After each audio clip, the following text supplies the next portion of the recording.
அனைவருக்கும் வணக்கம். நான் நந்தினி. இஸ்ரேல் அமெரிக்கா ரெண்டு நாடுகள் சேர்ந்து ஈரான் மேலே தாக்குதல் நடத்தினதுக்கு பதிலடியாக ஈரான் இஸ்ரேல் மேலே தாக்குதல் நடத்திக்கிட்டு இருக்காங்க. அதுபோக ஈரானை சுற்றி இருக்கக்கூடிய நாடுகளில் எங்கெல்லாம் அமெரிக்க இராணுவ தளம் இருக்கோ அந்த இடங்களில் எல்லாமே அமெரிக்கா சார்ந்த இடங்களை குறிவைத்து அட்டாக் பண்ணிட்டு இருக்காங்க ஈரான். பெரிய அண்ணன் அமெரிக்காவோட ஆயுத கிடங்கே காலியாக போகுது, அதிநவீன மிசைல்ஸ் எல்லாமே தீரப்போகுது அப்படின்னு செய்திகள் எல்லாம் வெளியாகிட்டு இருக்கும்போது ஒரே நேரத்தில் 10க்கும் அதிகமான நாடுகள் மீது தொடர் தாக்குதலை நடத்தியிருக்காங்க ஈரான். ரெண்டு நாடுகள் சேர்ந்து ஒரு நாட்டை தாக்குறது எப்படி? ஒரு நாடு 10 நாடுகளை தாக்குறது எப்படி?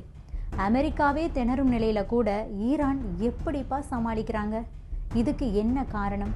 இந்த பதிவில் விரிவாக பார்க்கலாம்.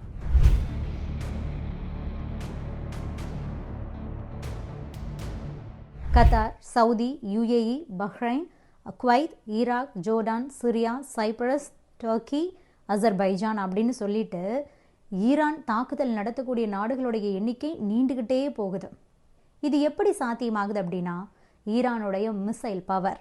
ஈரான் அப்படின்னாவே அதனுடைய ஏவுகணை திறன், மிசைல் பவர் தான் முக்கியமானது. ஈரான் எப்பவுமே விமானப்படையெல்லாம் நம்பிக்கிட்டு இருக்க மாட்டாங்க. அந்த அளவுக்கு அவங்கக்கிட்ட வலிமையான ஏர்ஃபோர்ஸும் கூட கிடையாது தான். மாறாக அவங்க தங்களிடம் இருக்கக்கூடிய பல ஆயிரக்கணக்கான மிசைல்ஸை தான் நம்பி இருக்காங்க. ஈரான் கிட்ட பார்த்தீங்கன்னா பெலிஸ்டிக் மிசைல்ஸ், க்ரூஸ் மிசைல்ஸ், அது போக ட்ரோன்ஸ்னு எக்கச்சக்கமாக இருக்குது. எதிரியோட பாதுகாப்பு அம்சங்களை முறியடிக்கிறதுக்கு இது எல்லாமே ஒரே நேரத்தில் பயன்படுத்தக்கூடிய விதமாக டிசைன் பண்ணியிருக்காங்க. மேற்கு ஆசியாவில் அதிக அளவிலான மிசைல்ஸை கொண்ட ஒரு வலிமையான நாடு அப்படின்னா அது ஈரான் தான்.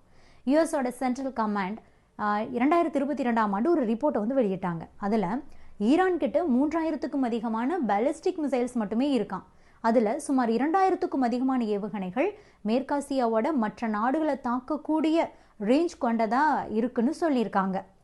அதனால தான் நவீன விமானப்படை அவங்க கிட்ட இல்லை அப்படின்னாலும் கூட ஈரானுக்கு பெரிய அளவிலான ஒரு அட்டாக் கேபபிலிட்டி அப்படிங்கிறது இருக்குது.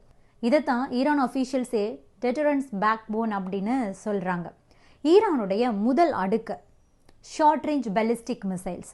இது பார்த்தீங்கன்னா பொதுவாக 150லேருந்து ஒரு 800 கிலோமீட்டர் தூரம் வரைக்கும் ரேஞ்ச் கொண்டதாக இருக்கும்.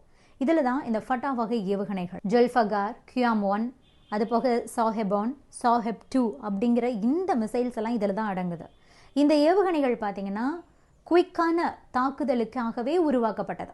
ஒரே நேரத்தில் பல ஏவுகணைகளை ஏவுறாங்க பார்த்தீங்களா, அதுக்காக இதை டிசைன் பண்ணி வச்சுருக்காங்க. இதனால் எதிரிக்கு கிடைக்கக்கூடிய அந்த வார்னிங் டைம் அப்படிங்கிறது ரொம்ப குறைவாக இருக்கும். 2020 ஜனவரியில் இதை ஈரான் வெளியே கொண்டுட்டு வந்தாங்க.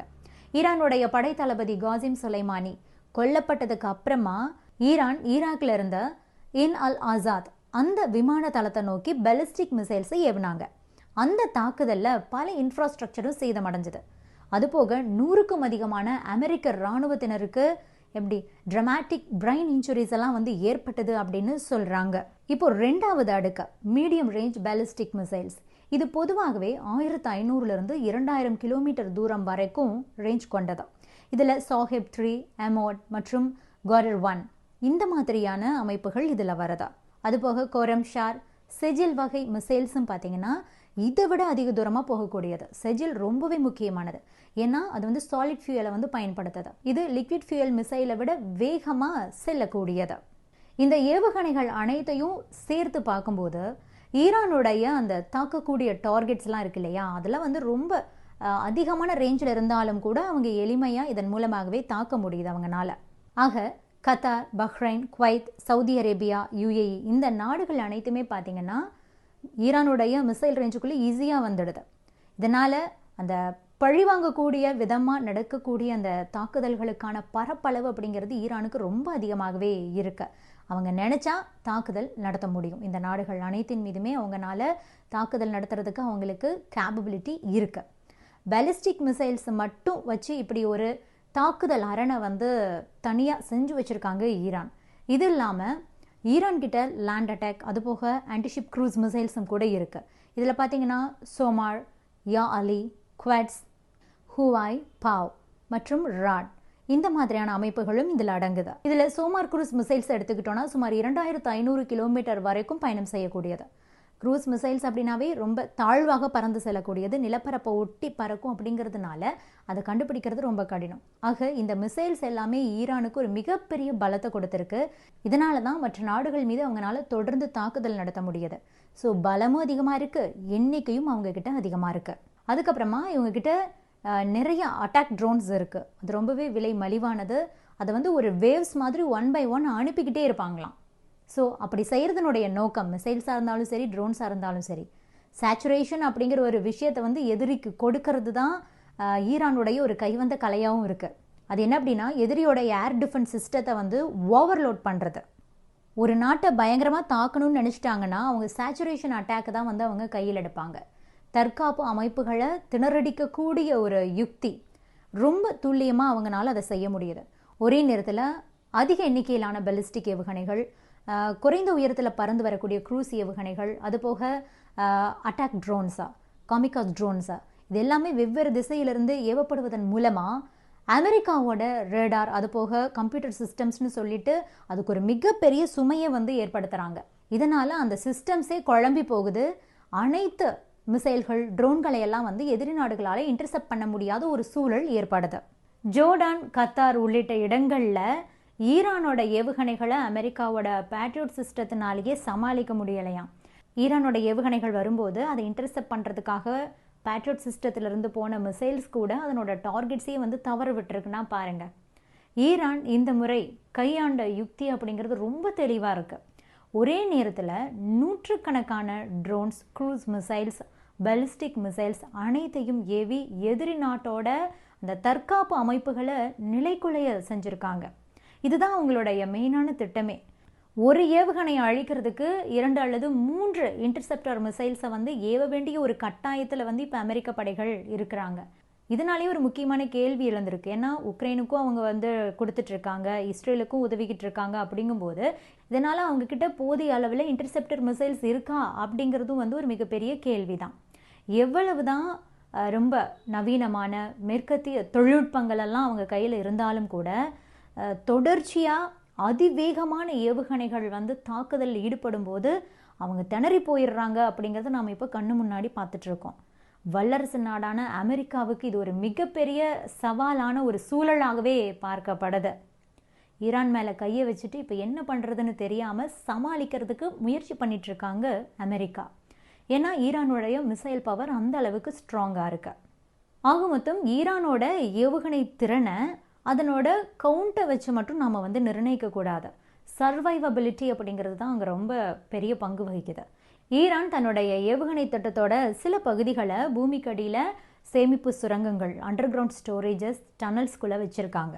அதுபோக மறைவு தளங்கள், கன்சீல்டு பேசஸ்குள்ளே ரொம்ப பாதுகாப்பாக வச்சுருக்காங்க. இது சம்மந்தமாக ஒரு வீடியோ கூட ஈரான் சமீபத்தில் வெளியிட்டிருந்தது. ஈரானுடைய முதல் தாக்குதலையே வந்து மற்ற நாடுகளால் சமாளிக்க முடியலை அப்படிங்கிறது தான் இப்போ இருக்கக்கூடிய உண்மையான நிலவரமே. ஏன்னா அந்த அளவுக்கு அவங்களுடைய லான்ச் கேப்பபிலிட்டி அப்படிங்கிறது ரொம்ப கடினமாக இருக்குது. எதிரி நாடுகள் என்னதான் கணக்கு போட்டு செயல்பட்டாலும் கூட அது தப்பாகி போகுது. மொத்தத்தில் ஈரான்கிட்ட நீண்ட நேரம் போரை தொடரக்கூடிய அளவுக்கு ஒரு மிகப்பெரிய ஃபயர் பவர் இருக்குது. அதுதான் மிசைல் பவர். இதுதான் இப்போது மற்ற நாடுகளை வந்து திணற வச்சுக்கிட்டு இருக்கு. குறிப்பாக அமெரிக்கா, இஸ்ரேல் திணறி தான் போயிருக்காங்க. அமெரிக்கா இஸ்ரேலை பழி வாங்கக்கூடிய விதமாக அவங்களுடைய நட்பு நாடுகள், அவங்களுடைய இராணுவ தளங்கள் இருக்கக்கூடிய இடங்களிலெல்லாம் அட்டாக் பண்ணிகிட்ருக்காங்க இல்லையா. அந்த லிஸ்ட்டில் நம்ம கூட மோதிக்கிட்டு இருக்கிற அசர்பைஜான், அந்த நாட்டின் மீதும் கூட தாக்குதலை நடத்தியிருக்காங்க ஈரான். பாகிஸ்தானுக்கு அவ்வப்போது இந்த காஷ்மீர் விவகாரத்தில் சப்போர்ட் பண்ணிக்கிட்டு வருவாங்க இல்லையா, அந்த அசர்பைஜான் மேலே தான் அவங்க மேலே ட்ரோன் தாக்குதல், அதிநவீன ட்ரோன்களை கொண்டு தாக்குதலை நடத்தியிருக்காங்க ஈரான். ஈரானோட அண்டை நாடு தான் அசர்பைஜான். அவங்க மேலேயே எதுக்கு ட்ரோன் தாக்குதலை நடத்தியிருக்காங்க அப்படின்னு பார்த்தா, ஈரான்லேருந்து பறந்து போன 2 ட்ரோன்ஸ் தான் அங்கே அசர்பைஜான் மேலே தாக்குதலை நடத்தியிருக்கு. இதில் பார்த்தீங்கன்னா அந்த ட்ரோன் அசர்பைஜானுடைய நகிஷவன் அப்படிங்கிற இடத்துல இருக்கிற ஒரு விமான நிலையத்துடைய டெர்மினல்லே போய் விழுந்திருக்கு. இன்னொரு பக்கம் சௌஹராபாத் அப்படிங்கிற ஒரு ஸ்கூல் கட்டடத்து மேலே போய் விழுந்திருக்கு. இதில் அதிர்ஷ்டவசமாக உயிரிழப்புகள் எதுவும் ஏற்படலை. 2 பேர் காயமடைஞ்சிருக்காங்க. இது வரைக்கும் அரபு நாடுகளை மட்டுமே குறி வச்சு தாக்குன ஈரான் திடீர்னு எதுக்காக அசர்பைஜானை குறி வச்சாங்க அப்படிங்கிறதான் பலருக்கும் இருக்கக்கூடிய கேள்வி.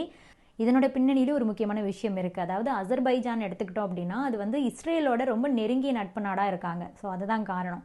இஸ்ரேல் கிட்ட இருந்து ஏராளமான வெப்பன்ஸை வந்து வாங்கிக்கிட்டு இருக்காங்க. இதன் மூலமாக அவங்களுடைய உறவை பலப்படுத்திக்கிட்டு இருக்காங்க அசர்பைஜான். இப்போ இஸ்ரேல் நினைச்சா அசர்பைஜானை வந்து ஒரு நட்பு நாடாக பயன்படுத்தி அங்கிருந்து ஈரான் மேலே தாக்குதல் நடத்துறதுக்கு வாய்ப்பு இருக்கு.